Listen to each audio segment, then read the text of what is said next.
You're seeing companies go to like 10 million ARR in 2 months. The thing with AI product management, like product market fit hits like a wave. Before you know it, you go from 0 to 1,000, 2, 3, 10,000 users. Remember when Instagram came out, or even TikTok, where you're like, what is this new thing? I'm never gonna use it.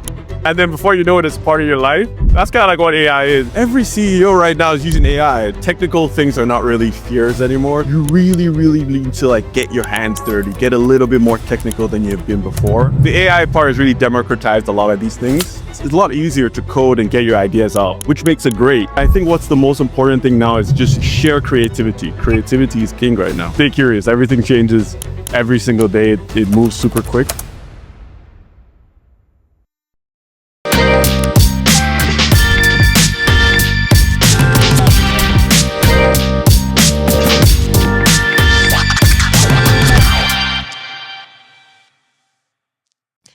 Hi, everyone. Welcome to the What the Tech podcast, the podcast that breaks down complex AI and tech concepts, explores real-world applications, and brings you thought-provoking discussions on the now and future of technology. We're very excited to have you back today, and we're diving straight into things, building off of what we discussed in our previous episode, where we looked at human leadership in the age of AI and the type of mindset that we need to consider when it comes to leading in AI, from curiosity to courage to humility, and having that clarity and being able to adapt fearlessly as we continue to approach AI and building with AI.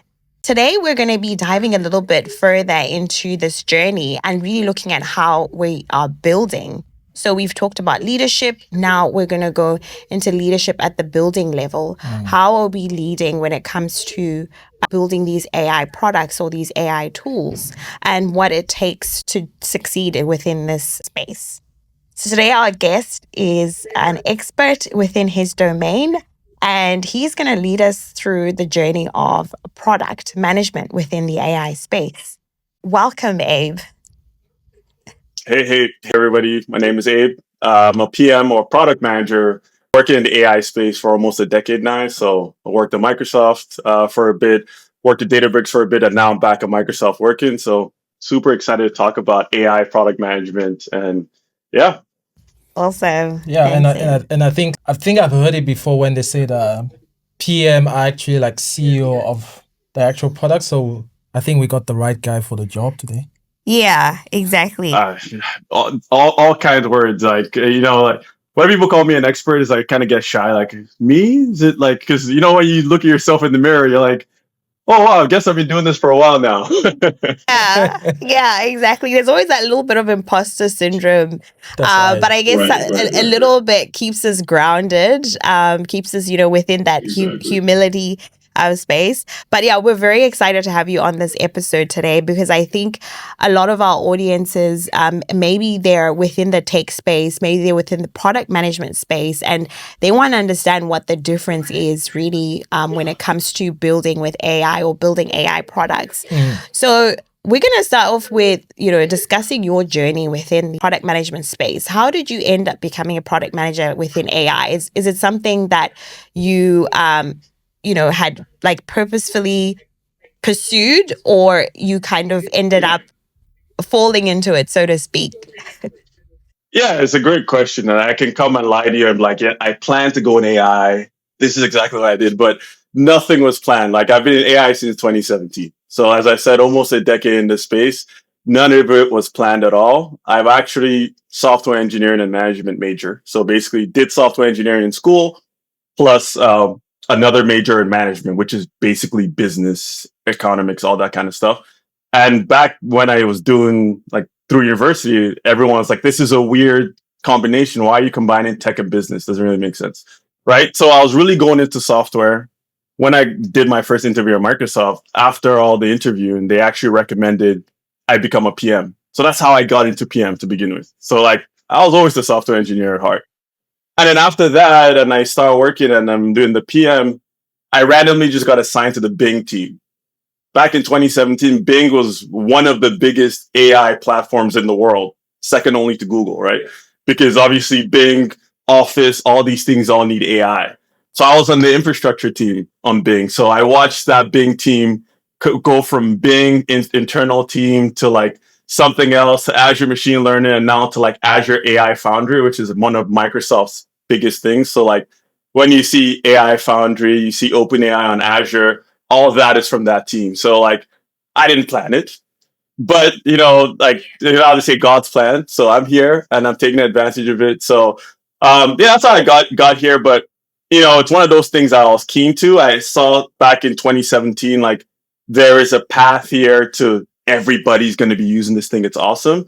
So I stuck with it. I learned everything I could on the job. I soaked up from like the biggest and brightest at Microsoft, and like that's how I built my career, and that's why I'm still doing this AI PM thing. Yeah. Would you say that you got into that PM role because they identify your business acumen? Is that one thing that's Yeah. Like, yeah. So I'll touch more on that, right? Like the reason why they kind of, I actually did all my software engineering interviews. They're like, all right, you'd be great for a software engineer, but we think you'd be a better PM. And I'm like, why? And they're like, oh, like when you talked, you identified the problem, you identified the customer, you really talked from kind of a different angle. Mainly because back in 2014, I started my first company in school, right? And like kind of doing websites. So like I really understood like, what customers really need. So when I'm describing a software problem, I'm connecting software, I'm connecting business. I didn't know product management was even a discipline when I interviewed. Right. So for them to tell me that and it just linked perfectly, I was like, okay, maybe this is what it is for me. And then that's why I kind of went into it because, I kind of had the business acumen just from what I did in school and being an entrepreneur. And then, it tied in perfectly. When I think this is kind of the perfect role for me, software engineer plus you like entrepreneurship plus business. It's just so works so well together. Yeah. Wow, that's great. Yeah. And so obviously now you talked about how you started off as a software engineer, a software developer, software engineer, and then you became a product manager. Do you think that you had the opportunity to understand the traditional product management, like building, versus the AI-based building, or is your experience mainly just within the AI product management space? Yeah, that's a great question, right? Like the thing is, like when I was kind of like, trying to understand the role, right? You always have to understand the traditional PM role, right? AI, this whole influx of AI really started 2022 with ChatGPT. And all of a sudden I became an AI PM. It's like, well, I was a product manager this whole time, but thanks, I guess I'm an AI PM now, right? So the reason I'm bringing that up is that like everybody was a normal product manager until 2022. Right? And if you're doing something with AI, all of a sudden you're AI product manager. Okay, cool. What is the big difference, right? Um, like the thing for me is like from a traditional product manager perspective, right? Especially when you do product management interviews, when you work in the role as a traditional product manager, there are like two or three big things that you have to really optimize on, which is customer problem and then also like end result metrics. How do you optimize for metrics? And then for enterprise is different from consumer, is different from like infrastructure specifically. So internal teams. So there are different things, different ways to really describe the traditional role. But for me, I feel like when we all became AI product manager, especially in the space, and everyone's kind of understanding the impact of AI, it's almost like, which I was doing before, you start to realize my role is not only customer problem metrics. It's also, obviously, I forgot to mention market as well, but it's also like really understanding the research, right? I don't think a lot of people understand, like as a PM, I read research papers because those research papers get turned into products within weeks. Like a research paper can come out on Tuesday and it's in a startup's product by Friday, right? So I have to read these technical reports and understand what's happening, right? So like, I think that's a huge difference in kind of like AI product management. And the second big one is experimentation, right? Like you talked the last episode about humility and being able to like leaders really need to get in there and like test things out. That is very essential, especially as an AI product manager. It's like you really, really need to like get your hands dirty, get a little bit more technical than you've been before, because it's no longer kind of solving for the customer's problem. Sometimes you're like bringing something people didn't even know they wanted. Like look at ChatGPT, for example. Like it exploded. Like I was hearing somewhere, it's like, as an AI product manager, like, you don't wait for market fit. Like, as a traditional PM, like before, I'm like, all right, private preview, I get 20 customers. Public preview, maybe I have 100 customers. And then GA, we're going to scale up. The thing with AI product management, like, product market fit hits like a wave. Like, just before you know it, you go from 0 to 1,000, 2, 3, 10,000 users. You're seeing companies go from, oh, we're 0 ARR to like 10 million ARR in 2 months. It's like, oh my gosh, like, how do you scale? How do you manage all that kind of stuff? So for me, like, just to kind of articulate some of the differences, the core stays the same, right? The four main things, as I said: customer, problem, optimizing metrics in the market. But then with AI, there's the market which moves much faster. So you have to really understand how to experiment. You also have to be super technical in terms of like understanding papers and things along those lines. And just be ready to, like, instead of growing your customer steadily, be ready to handle 10,000 customers at once. That's kind of like the bigger differences. So I actually have another question for you. So you spoke about between the two PMs, like traditional PMs and now AI PM. Do you think, and also I think in the past there was, this is from my point of view, there was, like PM and then you have technical PM. It sounds like now, like, It's any just PM, technical PM. you just have to be a technical PM. It's not going to be in between. Is that correct? Or like? Yeah, I mean, yeah, I would like to say it's correct, because I'm seeing that more and more, right? Like, for me, like, as I interview for more and more roles, like, I was reading very recently, it's like someone was saying, hey, look, I'm going through a Google product management interview. And one of the questions was like, hey, how would you implement this AI feature? Right. And they were expecting him to vibe code. Right. That was never there before, like, until this year. There was no vibe coding or code everything on the spot. So it's like, it goes from like, you can get by being like really smart, maybe MBA, for example, like, you know a lot about business, very little on the technical side, but you can really articulate a problem, a spec, a market, so on and so forth. You could get by with that. But now with AI, like, I'll give you a funny story. It's like how all CEOs are technically PMs, or most CEOs are product people. Every CEO right now is using AI. That's why everybody's like, oh, well, I used AI to build this thing over the weekend, so your team can do it right away. So that's, if your CEO is using AI and ChatGPT on the weekends and you're telling them you can't code, I mean, it's kind of like, you kind of need to figure that out. Like, it's, the AI part has really democratized a lot of these things. So like, it's not that it's a hard thing to do now. It's a lot easier to code and get your ideas out, which makes it great.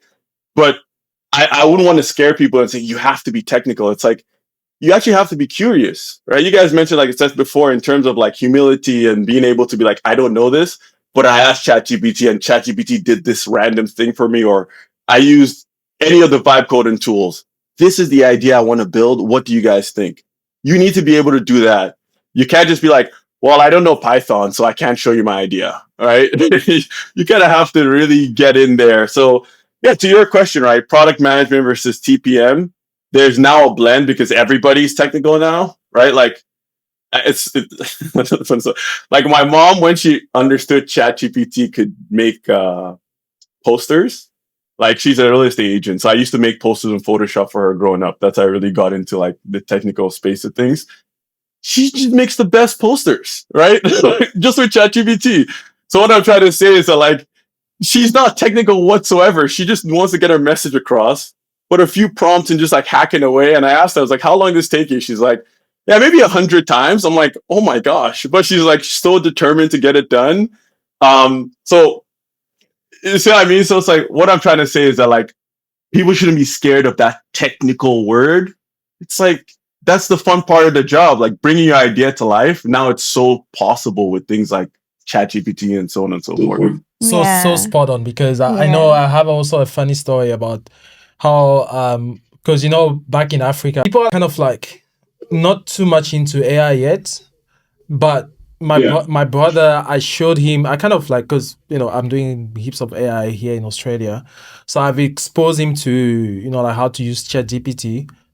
And now on LinkedIn, the dude is busy posting like, interesting posts, he's adding like the images that he generated using 4O, and I'm like, I had to ask him, which prompt did you use to generate that? And then like he's able to like, and that kind of like sparked that entrepreneurship into him, to the point now like he's got like like his consulting business that he's kind of managing from back home. So exactly. I mean, like I grew up in Nigeria for a beginning part of my life, so I understand. I was in Nigeria not too long ago, but like if you give everybody there like access to like, this is what Chat GPT is like, this is what it can do, I'm sure the ideas will come out of and you bring up a good point, right?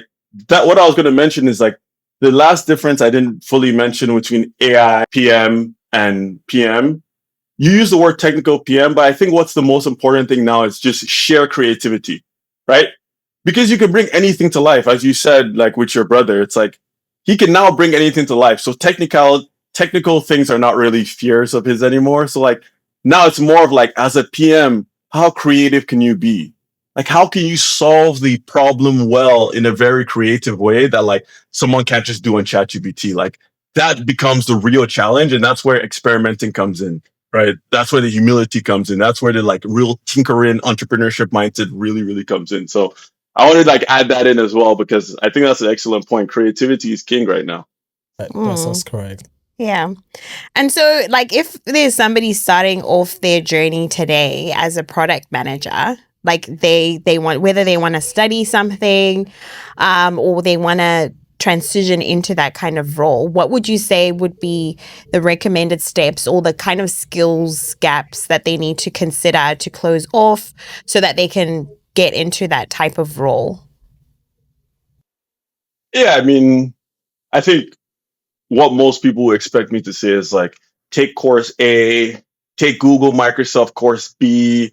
Oh, did I forget AWS? Do that as well.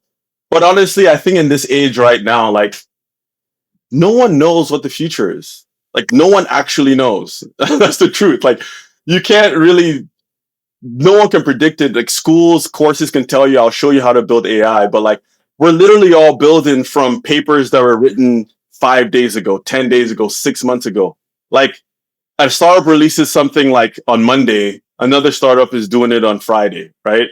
That's how fast things are moving. So for you, if you want your new role, it will really be ingenuine for me to say, use the standard practices from before, when we're all seeing the world change in our eyes. Like even how you live life, right? I hardly use Google anymore because I can ask ChatGPT and just talk about my life and it gives me good answers. So for me, just to answer that question directly, it's like, get your hands as dirty as possible and try and just like build little portfolios, right? It shows you can do, right? That's why, like, as I mentioned in the Google interview, right? Someone's just interviewing, you're expecting to get all these hard PM questions answered robotically, and then you're given a question like, how do you vibe code this thing? And it's like, if you've never gotten your hands dirty, or you don't know how to write a prompt, or you've never vibe coded, or you've never kind of like taken an idea to like a prototype with AI, how can you answer that question, right? Like schools might teach you that, but it's kind of a lot more fun to do your own side project and solve your own thing. So that would be my advice would be, it's like, do as many little side projects as you can, mess around with all the tools as you possibly can, just get really curious. Yeah. But then also like on that point, I also wanted to mention one thing. So when you look at how, even when you talk about vibe coding, right? So you vibe code because you wrote the prompt, but at the same time, the prompt has to be as explicit as possible for the AI tool to be able to give you the outcome you're looking for. So what I've started to see is people actually reverting to like structuring the prompt looking like a product requirement description, like a PRD. So it's like, yes, you still need to vibe code, but everything is all based on all the training you're getting from either doing like a course and so it's like you still need to have that creativity. But then I think like, well, in some organization they might be valuing your the structure learning that you've gone through to get to the stage. And in some other instance, if you're like a college dropout, we don't really care as long as you can provide the value we're looking for. Yeah, of course. Like, I mean, I'll address that again. And like a little, it's like, of course, do the traditional stuff, like if you need to build that confidence and structure. But it's extremely important. Like before, the priority was school and maybe side projects. Now this priority is maybe flipped. I'm not going to say you must do a side project, but it's highly, highly important for you to do side projects to really understand the technology. To your point about like prompts are becoming product specs. Anyone who thought PM jobs are going away, listen to that quote. Prompts are becoming product specs. You need to know how to write a good product spec with the right things to produce the right vibe coded answer. So the PM job just got even more important, right? And then people can also argue it's like, hey, no, I can tell ChatGPT to write the prompt, so on and so forth. You can, but you still need to understand the requirements and write the requirements well enough for the AI to get like. I think what a lot of people forget to understand is that like AI, the goal of AI is to get as good as a human. Today, I can't just tell a human person, make me app good for people.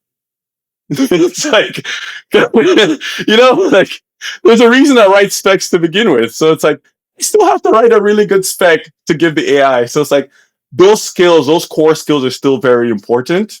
And my hope is like, as you want to get into it and get into the space, everybody is doing the traditional stuff. But if you're doing side projects and you understand that, okay, I can write a really good spec and that means my vibe code is going to be really good, that's going to set you apart. So that's kind of just to kind of address what you said. I completely agree. The structure is super important, but definitely making sure that you understand how that structure changes the output, right? Reading something recently that says like vibe coding in AI is not only about the output. A lot of people are very fixated about, oh, this is what I was about to create. But it's also about that input, right? Like it's not just, oh, I have a really nice prompt. It's like, yes, my prompt is really well structured. It has the right, the right things I needed to do. It has the right requirements. Because then the output becomes a lot better if you have really good input. It's like garbage in, garbage out, good input in, good output. 100% garbage in, garbage out. So perhaps now we can move on to understanding a bit more about what it is to lead an AI product from inception to launch. So you talked about really knowing the requirements. Can you walk us through that a little bit more in detail? Yeah. So like the thing I'll say is like, I feel like it's like two separate things here. When I work on AI project, now I'll give an example. A lot of it is like the way AI is developed is you need to know the requirements for kind of like what your customers want and what you think your customers want. But it's really, really important to kind of get the customer's input. And the reason I say that is the way we build software today is usually agile or waterfall. We have a very, very defined spec and we slowly build towards it. Like in agile, like imagine, I saw a meme, but like imagine images in agile, there's 4 steps. You want to build a car. So you start with building a skateboard, then you start with building a scooter, then you start with building the bike, then you build your car. So that's like great. But with AI, it's almost like the first thing you build is a flying car because you're like, AI can do everything. So you type everything AI can do and it builds this flying car. So then what you do is you give it to a customer and say, hey, customer, I built a flying car. What do you think? That's why, like, for me in the past, I worked a lot on AI evaluation. I worked a lot on thumbs up, thumbs down and monitoring. That's exactly what, building AI products is like. So it's like, yeah, sure, you need to understand the requirements, but part of the requirements are the customer feedback, right? So a good example is when you use ChatGPT, there's a reason there's thumbs up, thumbs down. There's a reason there's like response A versus response B. Which do you like? Because it's training and it's getting itself better from that. So I'm saying all that to say the way we built a product and an example of this product is I currently work in Microsoft. I work for Postgres. Postgres is a database, but I work on implementing AI in Postgres, right? The thing about this is it's not really a story about AI products specifically, but more of a story about AI product infrastructure, right? So infra is a little bit different than product, but the principles are still kind of the same. So the way the inception... Before you jump into that, do you want to break it down, like for the sake of our audience, like the key difference? Yeah. So I'll break down the key difference. Like, for example, the key difference is like, there's a PM that worked on Instagram, right? There's a PM that worked on Instagram and made Instagram like super addictive, like infinite scroll. This is how I want the picture to be. This image here and there, like has super great engagement, so on and so forth. That's like your quintessential PM. So if that person is adding an AI feature, they kind of think through like, hey, what AI feature can I add to, increase engagement, right? Maybe if I add this button here, engagement will increase. For the infra PM, like what I'm thinking is like, what can I build? Like I'm kind of the level under. It's like, what can I build to improve the experience that the PM is going to build on top of? I'll give you a good example. The same Instagram thing. It's like, well, if someone wants to chat with an Instagram image, right?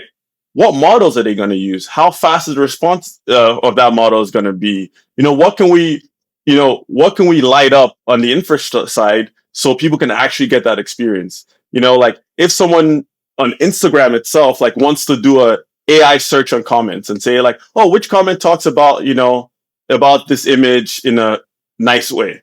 Some PM on the back end has to know how to take that prompt, pass it through maybe a vector database, do some, search on the comments and give you the right answer. So someone on a lower level defines that infrastructure. So that's what I mean by the difference. So there's kind of like a front-facing PM that's like just a product PM. There's also an infra product PM that builds the tools. And the infra PM, I kind of have to understand both levels. You need to understand what you're building. You need to understand how the customer interacts with that product. So hopefully that kind of explains it, right? So from an infra PM perspective, right, what I do a lot is because I'm not working directly on the product sometimes, I have to build a lot of demo products. So I'm just building the exact same product, right, to see how customers can take this product and make it their own. And one thing we built in the past is we wanted to show how we use AI to improve vector search, or vector search just being a way to kind of search through text on a database and search by similarity. So a good example is like, maybe I have a database of a bunch of, places or restaurants. And I'm like, hey, which restaurant has the best bagels? It'll search through all the description, and whichever one is most related to that query, it'll return to the top, right? So that's kind of a similarity search. So for us, like the inception of this project was kind of like, hey, we want to really show customers how they can use Postgres, like the data infrastructure, and all the new AI features were added to Postgres to build a killer app that's super accurate and they can use AI on top. So that's kind of difference between like the customer is building their product and we're giving them the right tools to build that product. So like for us, we're like, and this is how most products work in the AI space as well. Same thing. It's like, we're like, what would be the coolest use case? Like, what story can we tell that people will love? Right. So we first came up with this story at the hackathon, and say the hackathon was like maybe September timeframe. And we're like, oh, what if, we had like a legal co-pilot that, when you ask this legal co-pilot, it can search all the court cases in all of the US and give you an answer based on the query. Right. And like, if you're a legal app, that's a killer feature. It's like, whoa, like I'm a lawyer, I can come in and I can type this stuff in. That's right. Right. Yeah. Sorry, what did you say? No, I said that's why I'm just agreeing with what you. It's an interesting. Oh yeah. So that was kind of our idea, right? Like we kind of conceptualized the idea, talked to a few folks, and like, yeah, that'd be cool. Like, so far you can show me if this would make things more relevant. So like within like a week, we coded it up in the hackathon, right? So we're able to implement the whole app using Postgres on the back end, but using like specific RAG architectures to improve accuracy. So we use vector search, and then after that, we show people how to use like re-ranking, which is just a way to get better results with using a separate model to re-rank your results. And then using a special algorithm called GraphRag. And GraphRag is something that Microsoft introduced like maybe like 6 months before. There was a paper. We just implemented everything from the paper into what we were doing, just kind of like an idea. And then we kind of launched it at the hackathon and say, hey, look, what do people think? And everyone's like, oh, that's kind of cool. So like, okay, yeah, but some people think it's kind of cool. Let's demo it to all our field sales people. So field sales is people who kind of sell the software. So we kind of demoed the demo application, and we're like, the infrastructure powered this application. So people are like, okay, that's kind of cool. Like, I didn't ask for this, but it looks kind of nice. And this is everything we need. So we're kind of like, okay, how do we, go to market with this? It's not really like, we didn't really ask for permission kind of thing. Yeah. So we kind of just like said, you know what, like, let's rephrase this and tell a really good story around what this thing can do. So we kind of packaged it up. I would just told an excellent story about like what this, new set of infrastructure can do and like, how people can use it. So the reason I'm saying that is like with very minimal customer validation, like we went from like idea to product, we released it out. And the great part about it is like we started getting so much feedback right away. And the only reason I kind of give the story this way is like a lot of this AI products, it's like you can't waste time validating the idea with customers internally. That you kind of have to like let it in the wild first and start getting feedback really quickly. And then you kind of tailor it down to really meet the use case. Before, that was impossible because you don't really have the resources to build something you're going to throw away. Now it's kind of like I can build a scrappy product. So like for Inception, we did the hackathon. We packaged what we had in the hackathon and we just gave it out to the market and say, hey, what do you guys think? And then within like 2-3 weeks, that the kind of product example we made plus all the infrastructure, that kind of ticked up to like, a ton of users. Right. And then before we know it, like we're getting so much feedback and tweaking the product. And like within like 3 to 4 months, like we went from just an idea in our little hackathon to like a completely GA product. And it's like the only reason we're able to do that so fast is because we released the full version of like the end-to-end infrastructure product to customers to start testing. We start getting feedback really quickly. We tailor up the product like fast, and then we release it as like a GA thing. And the reason I kind of bring up this story is like, this is exactly how I've seen a lot of AI products come out. They release on GitHub. Within like 2 weeks, they have 50K, 100K stars. And you're like, all right, I guess we have a product now. And they kind of figure it out. Like, look at LangChain. I think Lovable is one. Like, if you guys haven't heard of Lovable, but it's like it kind of happened the same way. ChatGPT is the same thing. Like, it was a research experiment. They were like, hey, we think this is cool. And then it kind of, and I hear that a lot from a lot of customers. It's like, oh, we launched the POC to production and then we got a lot of feedback and then we had to stop it and then we released a better version. So that's kind of the difference. It's kind of like you create a flying car first and then you actually create the car you wanted. Yeah. So like when you're experiencing that, like you mentioned, things moved really fast and you worked with your other internal teams to get it in front of customers. Were there any other roadblocks that you experienced along the way? Because it sounds like you have free reign in a way, and no one says, actually, stop, you can't do that, or, you need to spend a little bit more time on this. Is that something you don't experience? Like, can you shine a light on that as well? Yeah, I mean, like, you rarely experience it, right? And that's the kind of tricky part about AI sometimes. The reason you rarely experience it is what I've observed from a lot of enterprises. And maybe you guys have seen the same thing. Everybody has like AI cohorts, like AI teams, like protected AI teams. That's like, your team is going to work on our AI experiments. Like, we don't really care what you guys do because like you think about it this way. It's like ChatGPT has, I think, almost 1 billion users. And every time you write a prompt under it says, don't trust my output. It might be wrong sometimes. It's like, have you ever released software like that would say like, yeah, maybe wrong, but like, yeah, don't worry about it. This is giving you so much value. So that's what I see a lot with like, especially AI products. There is just an implicit behavior from the customer that like, this may be wrong. It's experimental.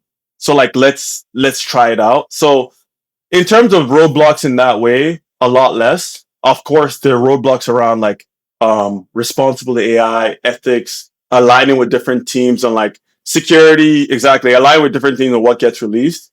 But that gets resolved pretty quickly because it's just talking to other people. It's not really like a product specific thing. But the other thing that is like showstoppers for us is kind of like quota limits. Quota in terms of like the AI quota. Like, you might be using OpenAI, but what if it doesn't longer work in the region you deployed it to, right? What if, you actually need a GPU, but there are no GPUs left in your enterprise. So, well, I can't release this product anymore. So those are the kind of things that we ran into. Like a part of our product needed a GPU. We actually couldn't release it the version we wanted because GPUs were not available. So we had to ask customers to, deploy their own GPU to use it. Not the greatest experience, but that's a roadblock that always happens. Another thing that happens is like, say you're in Australia, customers like, I can't use this. Like, yeah, it's not deployed in Australia yet. Sorry. So those are the kind of roadblocks that'll come because AI moves so quick that it's like the infrastructure doesn't get built or deployed out fast enough for customers to test in different places. So I'll say those are the roadblocks. And then the last thing is like ChatGPT or GPT 4.0, changing from 4.0 to 4.0 mini to O3 in the span of like 6 months. So you're like, am I using the worst model? Like already? It's been 6 months. So those are kind of roadblocks you need to fix. And then we also need to have some sort of pipeline to evaluate if the new model is actually producing better results. So those are kind of like things that you kind of run into. Yeah, yeah. And do you ever have to advocate for your products to the business to say, hey, look, this is a great idea. We need more resources, like you said, those roadblocks to resolve that. Like, is it, again, an easy thing or, it takes a bit of time and effort? Oh, that one takes time and effort, right? I think that's the biggest thing I didn't mention, right? That's where the real roadblock comes, is because everybody loves vibe coding, everybody loves the prototype, everybody loves the POC. But the biggest gap in AI is going from POC to production. I actually need resources to go to production. Like me, the lone PM who coded stuff and did a hackathon and released to customers. It's like, okay, cool, this is out, but like, can we make it a real production system now? And like by production, what I mean is that we have fault tolerance, we have CI/CD pipelines, we have error checking, we have test pipelines. We have all these things to protect against if the service goes down. And obviously, if you launch a product, everybody loves it, right? And you want customers to have it as fast as possible. Those kind of things don't come in right away. And then that's when you start asking for resources. And that's like a super hard battle to win because the CEO or your director, or whoever, is kind of looking at you like, what do you mean? You have hundreds, thousands of people using your thing. Why do you need it to make it better? I think there's a word for it, politics. There we go. So that's kind of what happens with AI. It's you lose funding quick because you're technically done what you said you're going to do, but it's like, well, there's a new model that came out. We kind of want to test it. We want to make sure it's like fault tolerant. We want to make sure AI has, they're like the answers are never the same, right? So it's like, how do we make sure it gives very similar answers all the time and doesn't give incorrect answers? So all those kind of things come in the production build, but a lot of people don't want to hear it. It's like, it's already in POC. This is great. Okay, now can you prove the real value? And it's like, how can I show you the business value of this thing when it's only been out for 2-3 months? Yeah, we have a lot of people using it, but we don't know if they're sticky users. We just don't know. Everybody's experimenting, right? Our product could be obsolete in 3 months. We actually don't know. I imagine going to your director. It's like, yeah, everyone loves it, but it could be obsolete in 3 months. ChatGPT could create a solution and it will be destroyed. So it's like, those are the kind of things you have to deal with. So I just being fully transparent there. It's like, you really have to figure out a way to prove it. If the director is kind of like AI first, then usually easy to bypass it. But if people are skeptical, it takes time.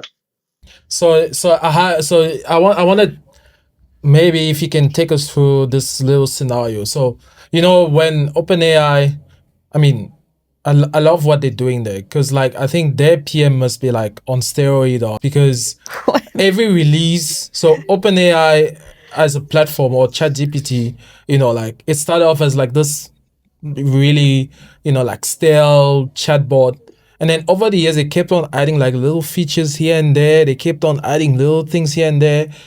So now they just released their new AI agent, right? But you mentioned that for that to become available to the users, obviously there was, like a vetting process internally to understand whether this new feature will add the value that the business expecting, right? And then I'm sure there's a whole bunch of different ideas that were, being thrown into the basket. So as a PM, how do you get, especially with like something like, agents. So now I'd say, for instance, Postgres, you manage to get the AI products embedded into Postgres.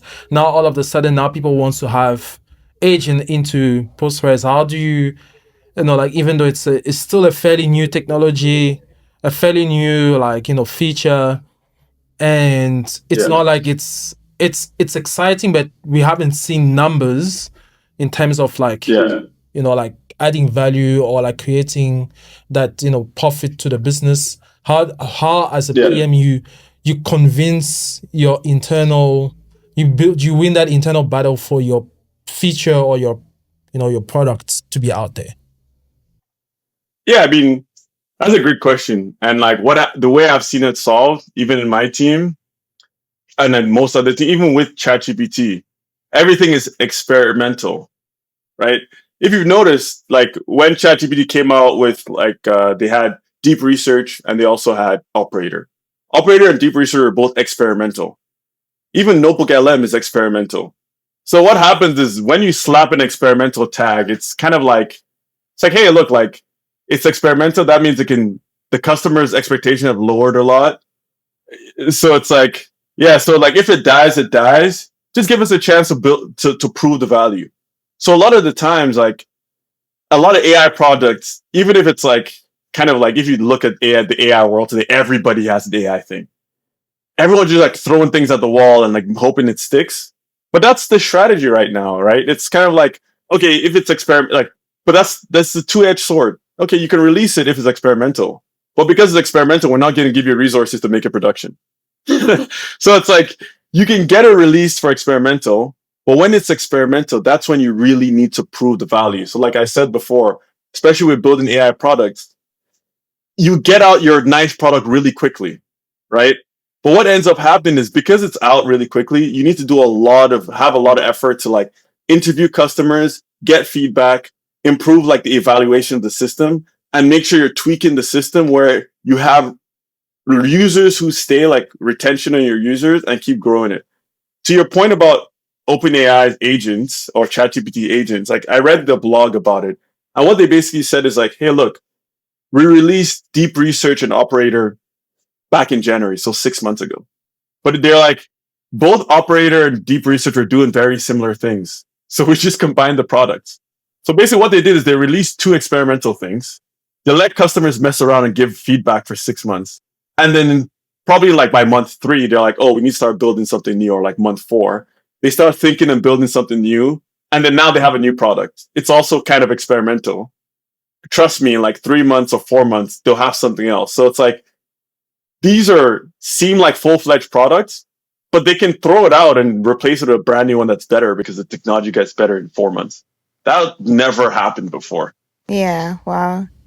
So I know we've been talking in the context of, technology organizations or tech giants, but what do you think the journey of an AI PM or building AI products might look like for more of the traditional industries, like whether it's financial services, legal, healthcare, etc., where they obviously, that's technology is not their primary business, let's say.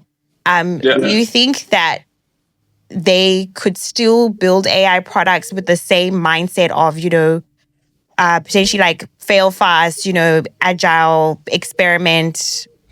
Like, do you think that is possible within an environment that's not tech centric? So the great part is like I work in enterprise, work one of the biggest enterprise companies that sell enterprise software, being Microsoft, and also worked at Databricks. So like I work with a lot of enterprise companies. You'd be surprised how open people are to AI, right?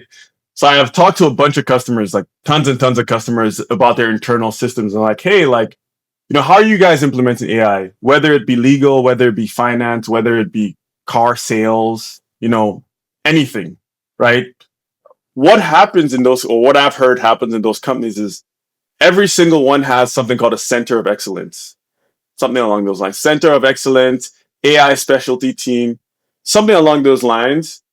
And a lot of their mandate is to, how do you convince the CTO, CEO, CIO, something IO that, or C something O, that what you're building is going to solve an actual concrete problem. And problems being things in terms of productivity, things in terms of saving money, things in terms of cost, right? This is where I actually think AI is most valuable. A lot of people want to do the really sexy AI things like, oh man, ChatGPT build agents. I want to do my startup to build agents, but better. But the things that are most important is solving those problems for those verticals you mentioned. Like, let's say finance, for example. If you're going to build an agent, finance companies don't really care about agents that just browse the web and, book open table stuff for me. I don't care, right? But how can I get an advantage? If like your Goldman Sachs or like I'm just mentioning like financial company X, I haven't worked with those companies, but like I'm just saying, if you had a team that was like your excellence team, an AI team, the mandate for that team is, how can you use this AI thing that I hear all over LinkedIn to make us more money or to make us more productive? So it's like a lot of folks have a lot of free reign to experiment. That's what's happening right now. And they really need to solve the business specific problem. ChatGPT almost never solves your business specific problem. It solves very generic problems. So that's the difference, right? That's how these verticals, it's like very similar things, but they solve very vertical specific problems. Yeah. So it should still be that approach of, having hackathons where you say, hey, to the business, hey, what problems do you have? We can try see if we can use AI to solve those and see if we have a POC that you can use. Yeah, you came up with that's an excellent point. Like literally every single customer I've talked with, they all have hackathons now. I'm like, since when did companies just start doing random hackathons? So it's like everybody has AI hackathons now because the CEO heard from his friend who's in AI that like AI is going to take everybody's jobs. And it's like, if your company's not doing AI, your company's going to be dead in 2 months. So it's kind of like, you know what? Let's do a hackathon. Let's get the ideas flowing. And if it's a good idea, we'll fund it. So yes, I see that a lot. And you know what's interesting? Speaking of hackathon, I actually saw a legal firm have organized a hackathon, internal hackathon. I was like, what? Legal? Like, like everyone, it's like, all of a sudden, like technology and the tech team in any organization is now like the forefront. They somehow have to be the ones that drive that initiative, those internal initiatives to adopt AI and all these different things.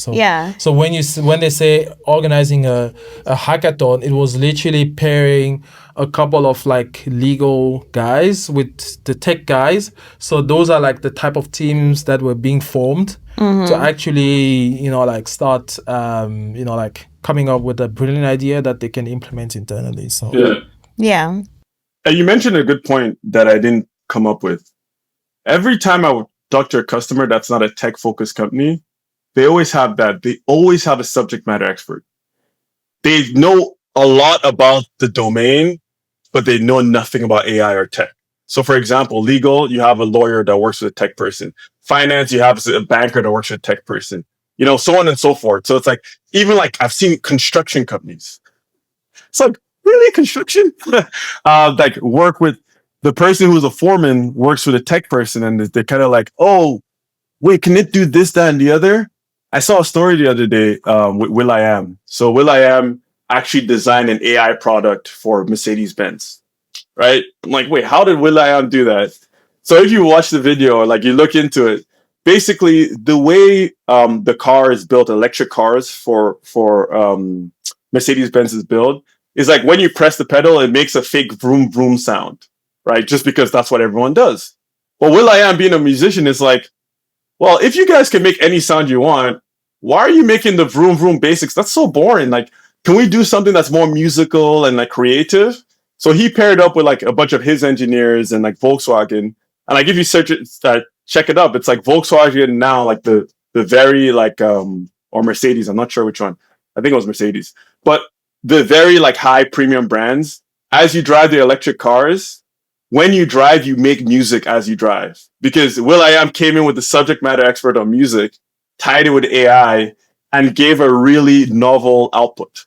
So that's just the difference between like tech company, we make tech for tech's sake, but other verticals need that AI to solve their problems. And that was like a very, very good way of like someone somehow tying AI, cars, and music to give a really delightful driving experience with AI. Yeah, I found it. It's with Mind-blowing. Mercedes. Yes, it's. I just found the article. Mercedes? Yeah. Right, exactly.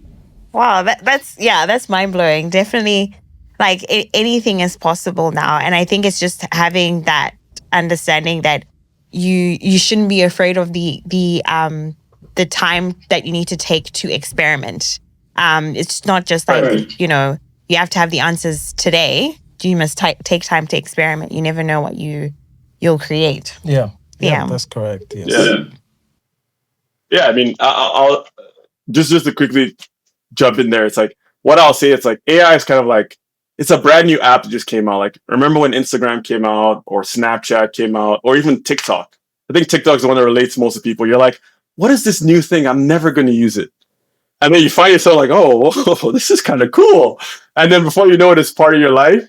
That's kind of like what AI is. It's kind of like one of those things where it's like you can deny it at first, but like the presence is so like it's so omnipresent that you pick it up, you have fun with it, and it will solve a lot of cool stuff in your life. So funny. I heard when ChatGPT and all these like AI became more mainstream. People are like, no, I'm not going to use it. You always hallucinate. But here it is, like everyone is like talking about it, like whether they are like white collar, blue collars, or like kids in high school, like it's just like it's penetrated like different generations, different level of like lifestyle and so on. It's just crazy, like it's just everywhere. So it's like these days, being a PM in AI, like if you release a product that doesn't have AI, like you might as well just like just take a flight to the moon and stay there. Like no one wants you because it's becoming the norm, right? So yeah, it's just very interesting. Right. It's the thing is like it's like releasing an app with like or releasing a company that doesn't have a website. It's like, what are you doing? Like it's a must now. It's definitely a must. And you talked about all these apps, whether it's Instagram or ChatGPT. Every time I go into these apps, I see that there's something that's changed, like something that's new. So like you mentioned earlier, deep research, etc. So does that mean that when it comes to the tools and the methodologies that you use, earlier you talked about agile and waterfall, does that mean with the products changing so quickly and new features being added, has the methodology changed? Like how you actually implement those traditional methodologies, has it changed to accommodate that very extremely fast? I think agile is now agile plus. It's not just agile anymore. Yeah. No, that's a great one because I remember when I first started an AI team. I think one of the directors or one of the leads is like, guys, the plan is the plan till the plan changes. I'm like, what? What are you talking about? So it's kind of like I can write a 1 year strategy. I can write a 4 month, 6 month plan. I can write a 3 month plan, but the plan's the plan till the plan changes. I don't know what to tell you. And you're like, what do you mean? It's like the market moves so quick that like for me to plan for a 1 year strategy, it's kind of like, it doesn't really make sense. But so the way people plan is like it's a lot more streamlined. It's not like agile in the sense that like agile, you have your 2 week scrums and you're like, okay, what feature are you going to pick up next from the board and so on and so forth. It's almost like the example I give you about hackathon. The only reason we implemented GraphRag is because like I think it was like 2 weeks before, GraphRag being like a special way to do RAG. And RAG being retrieval augmented generation, it's like a way to make your answers better with AI. But with that, like a paper came out about like GraphRag or something, and we're like, oh, this is cool, let's implement it. So that's just how fast things move. So it's like for us, that kind of really changed our roadmap. Our roadmap was supposed to be build feature X, Y, and Z. But like the market released something so cool, it kind of just blew up our roadmap. So that happens all the time. And sometimes like it makes you kind of, I won't say lazy, but it kind of makes you think like, why should I even plan to begin with? Right.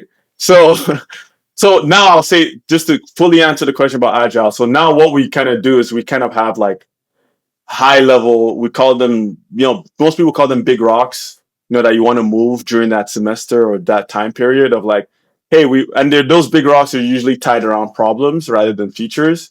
So you kind of iterate on that and it's like, hey, this is a big problem we want to solve. We want to make sure that like our AI is everywhere. So that includes integration in X, Y, and Z place. That's not going to change with the market. But like it's less than like, oh, we should release a feature that does, one thing, when know full well that like AI might do it. So that's kind of the change. It's like your team can still work in agile, but just know the plan till the plan changes. So just be really, really really open to like your roadmap of 6 months. 2 months into the roadmap, you need to rewrite the roadmap for another 2 or 3 months. So like the iteration cycle is really quick. Yeah. So how do the enabling teams respond to this? And when I say enabling teams, I can imagine like, for example, security engineers, they'll have their roadmaps. They've got their BAU. We need to keep the lights on work that they need to do. And then there's this project-centric work. And then you come in and you're like, oh, by the way, our roadmap has totally changed. You need to support us with this. How do you deal with that? Harder teams hate to see us coming. That's kind of what it is. To be honest, that's how it works. I've worked in AI, specifically on AI infrastructure teams, that we go from like idea to GA in like 2 months, and GA being general availability. So what happens is you pull in the other teams to like emergency meetings all the time, and it's like, hey, this needs to be approved because we're gonna release it with or without you, and it's like, all right, I'll figure out the security. So that's what it is. It's just like it moves so quick. Like the market is moving so quick. It's really hard for you to be like, wait for other teams to really get stuff approved and like wait for their timeline. You really have to convince the other team like, hey, can we do a one-off process and like really get this reviewed? We'll work as fast as we can. And so what that just means is like when you're working on AI, there's a lot of pressure for you to deliver very quickly because the market is moving so quick. So you need to be able to convince your partners, like be in marketing, be in cybersecurity, so on and so forth, that you need to move quick. Like a good example I'll give you is like products we release. Like there's a blog about OpenAI that you can read from the internal person OpenAI that he basically said, and I've had the same thing. It's like we released OpenAI Codex at 8 a.m. and the engineers are working on deploying that code at 4 a.m. that same day. That's like AI. Like I had situations where literally like a day before like big keynotes, I messaged the marketing team like, that feature doesn't exist anymore. We're actually going to remove it and we have this new feature. And the marketing team is like,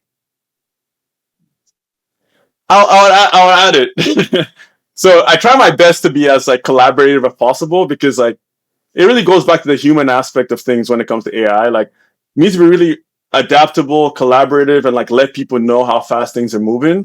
But everybody's excited about it right now. Like people are generally good sports about it, just because like there's so much, like AI has so much gravity. So everybody's like, well, if I'm not going to be the person that stopped this AI release, so if you need new marketing content, I'll do it. If you need security, okay, I'll do it. I'll expedite it, so on and so forth. So that's just what happens. Yeah, no, it's great. And it's great that you mentioned the collaborative approach that's taken to like inform them and say, hey, look, we really don't want to do this, but we really have to. And I think a lot of times, things go wrong when teams don't talk to each other, when they don't collaborate, and there's that tension. So yeah, that's great to hear. Well, Abe, I think we've reached the end of the episode. It's been great having you on today. Any last remarks for our audience? Yeah, I mean, the real remark is stay curious. Honestly, stay curious. Everything changes every single day. It moves super quick. So whenever you can, if you have time, mess around with the tools, and try and build something you like. Right. That's kind of where it is. And if you're going into PM, it's a great place to be, especially as everybody knows how to code now. So being able to understand the user problem, solve ambiguity, and release something quick is super fun, and it's super important. I'll double down on that because I think like you also mentioned, one of the key word that you mentioned is creativity, right? So this is like, like second to none. You need to kind of like think and in a creative way, think about like a solution. And I think also one thing that I've appreciated before, I don't know if you've ever known that sometimes in some fields, some things that are being discovered in one area can easily be applied in another area. So like for instance, don't know if you heard about Brownian. It's called Brownian motion. So it's like, like all the stochastic, like, when you look at markets and how things behaves, like, because they have like a very volatile movement. In mathematic terms, it's called Brownian motion. But Brownian motion actually it was first discovered in biology. And then they took that into math. So I feel like as a PM in AI, or even like just in AI in general, like you kind of need to now tap into many other things and be exposed to like different things, which will create that creativity.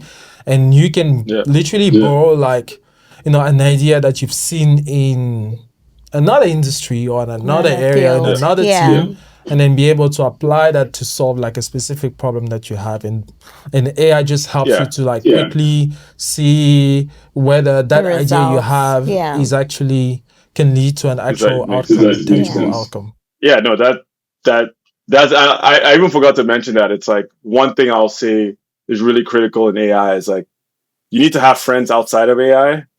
Not because like it helps, because it's kind of like if you're in the AI echo chamber, you're like, oh yeah, no, GPT-4o is better than Claude or so on and so forth. But like you talk to someone outside your chamber and they're like, oh man, I really wish my AI could do X, Y, and Z for you. And you're like, I have never thought about that. Okay, let me implement it. So it's like that really helps, like having people in different domains, because now I've talked to different people that are like, I didn't know AI could do this. Then you show them and you're like, yeah, I'll never use AI like that, but this is what I'll do instead. And you're like, oh my gosh, like that makes sense. Okay, let me implement that. So it's that one is a really, really good point. Like being curious, creative, and like having people outside of your normal domain really helps in this field right now. Yeah, awesome. Well, thanks everyone. We really appreciate you joining us today, and please leave us any likes, comments with regards to your episode today. We've had a great time speaking to Abe about everything AI product management. And I'm sure he is available on LinkedIn if you'd like to hit him up on LinkedIn. Spam him. But until next time, see you. Bye. See you, team. See you next time.